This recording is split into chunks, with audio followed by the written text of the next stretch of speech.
I'm Bill Henry. On this edition of Bill Explains Baltimore, I'm tackling the perennial question of why does Comcast have a monopoly for Baltimore City? The short answer, they don't. Longer answer, technically they don't, but effectively they do for reasons that are a little complicated and very frustrating.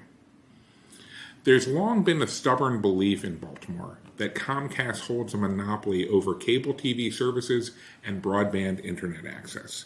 Survey says, not true. A, our franchise agreement with Comcast only covers television, and B, it does not exclude other providers, either for cable TV or for internet, from entering our market. But this is where it gets complicated and frustrating.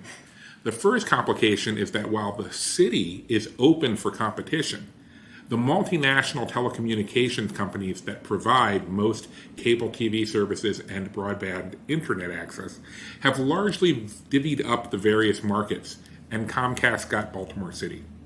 No other major telecom provider has shown an interest in investing the millions of dollars that would be required to set up a competing network in Baltimore City just for the privilege of getting into a price war with Comcast over market share. A municipal network would be an option, but it would be financially challenging for the city to do for the same reasons that make it unattractive to the private sector. Public-private partnerships are possible, especially if funded in part by state and federal grants like those currently being utilized in Maryland's rural broadband access initiatives. But there are real drawbacks to turning infrastructure over to private business. In fact, residents recently voted to make sure that our conduit system remains public infrastructure to combat just such a scenario. The second complication is that tech companies are moving rapidly towards wireless solutions. The future of internet access will undoubtedly be through the air, not underground. From my perspective, government needs to start treating the internet as a public utility. Much like electricity, access to the information superhighway has become vital to how we live and work.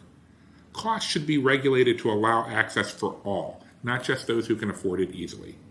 But that's going to have to happen first in Washington before we can do it locally.